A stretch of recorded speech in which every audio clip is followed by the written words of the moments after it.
EPJ B is a journal which is devoted to condensed matter physics and complex system physics.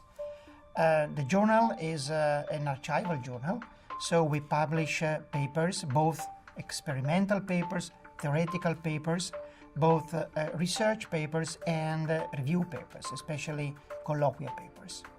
The focus is basically on any possible topic ranging in say solid-state physics, materials physics, complex system physics, and covering basically any aspect of these sciences. I previously served for 4 years as editor-in-chief for the condensed matter physics section of the EPJ B, and now I am presently serving as a Colloquia editor of the same journal, especially focusing on colloquia in condensed matter physics.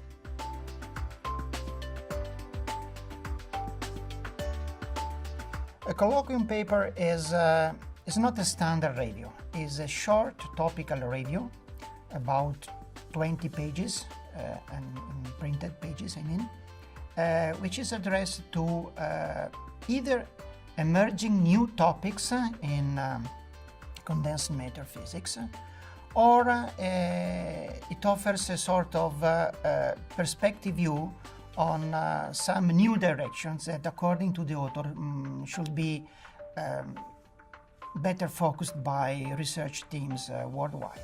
I like very much this kind of reviews, either because they are not too much long, so they are very easy to read. They are addressed to a wide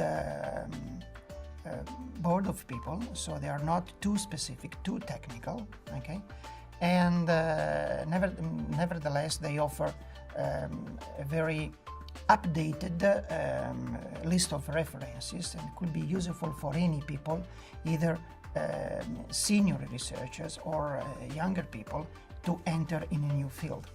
So in the last couple of years, I was editing as many as 25-30 colloquia papers, and so most of them are really excellent, outstanding papers. I'd like to highlight the paper by Stefano Zapperi. Is a senior researcher from the Italian National Council of Research, which is titled Statistical Mechanics of Fracture and Plasticity, which is, to my feeling, a central topic in modern materials science and materials physics, which is combining many different approaches, like some very basic physics arguments like statistical mechanics, very application-oriented material issues, fracture mechanics and plasticity, and also is combining a multi-scale description of these physical phenomena from the atomic scale to the mesoscopic scale,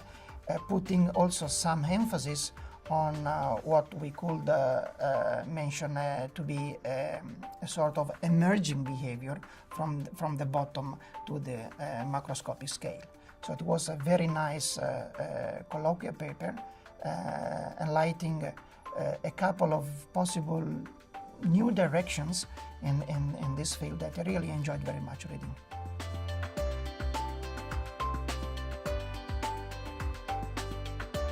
So according to my experience as an editor-in-chief, I like to emphasize two main features of this journal.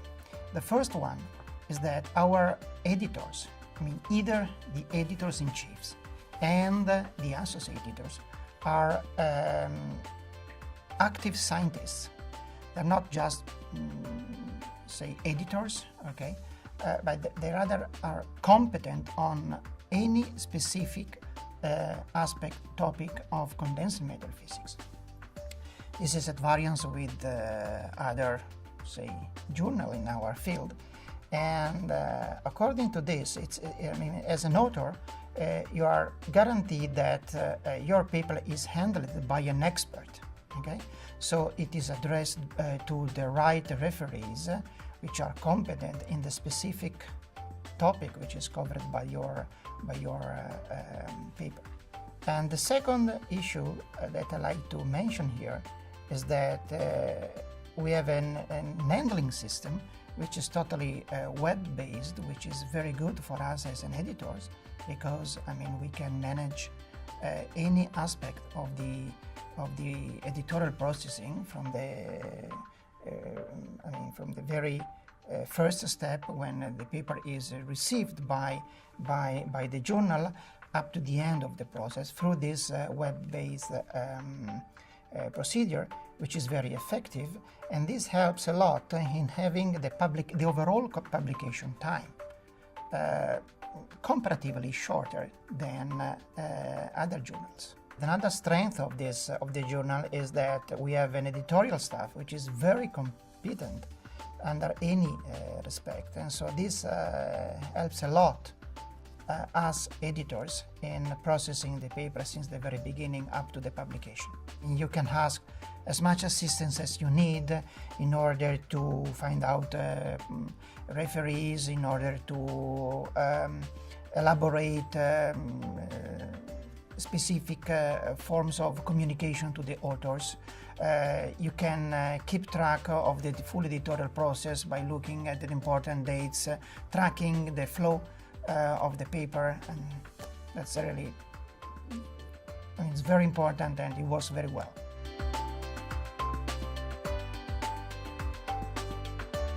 When submitting a paper to a journal, in my opinion, it should be important to consider at least 3 different issues. The first of all is the audience.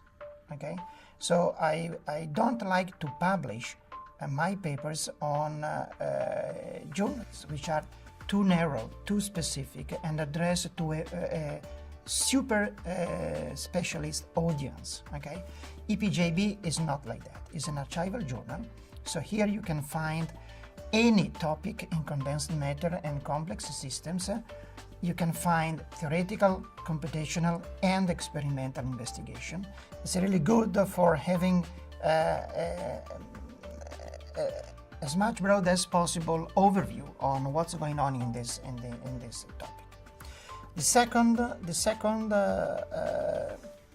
reason for choosing to publish on EPJ B is, as I said, the quick response time. Okay, and in having your paper published, if accepted.